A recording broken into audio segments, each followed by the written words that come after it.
Bang, menurut abang nih, seorang artis Lesti dan Bilar melaporkan seorang peramal atau dukun itu untuk masalah hukum, abang sebagai pakar hukum bisa gak? Sangat-sangat bisa. Karena di hukum atau di aturan hukum kita itu berlaku hukum normatif. Artinya hukum yang tertulis.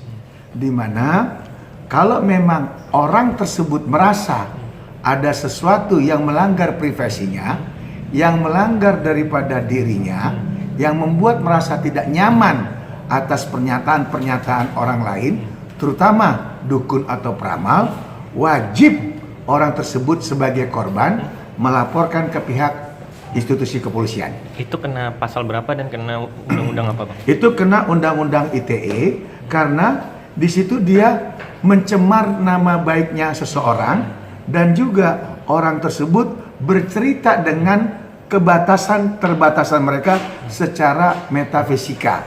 Di mana seorang metafisika kalau memang dia menceritakan sesuatu yang memang tidak ada unsur kebenarannya, itu bisa dinyatakan berita hoax. Itu akan kena pasalnya. Itu ancamannya sangat-sangat tinggi. Itu kisaran hampir di atas 5 tahun. Jadi menurut abang sebagai seorang praktisi hukum, ahli hukum, sebijaknya, seyogyanya apa sih yang harus dilakukan oleh seorang peramal dan dukun atau kartu tarot atau apa gitu? Seharusnya seorang pelamar itu tidak perlu diekspos di dalam media sosial. Kalaupun dia punya pendapat pribadi, itu pendapat hanya untuk intern, bukan disebarluaskan, bukan dipublikasikan. Itu. Jadi langkah Bilar dan Lesti itu sudah tepat menurut? Sangat-sangat tepat karena dia merasa ada hak-haknya dia dilanggar oleh orang lain tanpa izin. Bahkan ini dipublis, bahkan ini disebarluaskan. Nah, nanti akan dilihat kebenarannya. Peramal itu harus membuktikan kalau memang dia tidak mau kena daripada berita bohong atau hoax, itu dia harus membuktikan secara akademis, bukan secara metafisika. Karena tadi aturan hukum kita tertulis normatif, jadi tidak bisa dibilang harus berdasarkan metafisika, harus berdasarkan, nggak bisa itu. Berarti bisa bilang head speech juga emang ya? Kenapa? Head speech juga bisa bilang. Bisa kategori itu. Kalau head speech itu kan kebencian, nggak masuk kategori itu.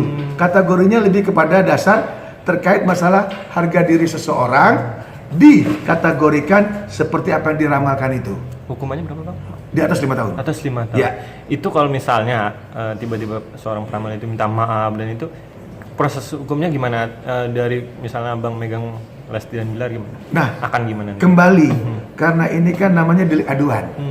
Delik aduan siapa pelapornya, kalau dia mau menempuh tadi perdamaian atau restoratif justice boleh-boleh aja.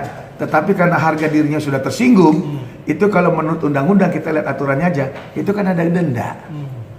Nah, boleh Resti Kejora sama Bilar minta dendanya, ganti rugi kepada dirinya di atas 1 M loh. Nah, itu murni itu duit. Jadi pilihannya di Undang-Undang ITE itu berbentuk hukuman badan dan atau denda. Nah, dendanya ini wajib dibayar. Nah, kalau memang tidak mau kena hukuman badan, tidak ada kata maaf, hanya maaf gratis. Makan siang mana ada yang gratis. Jadi saya sarankan minta dendanya baru damai. Oke, mantap.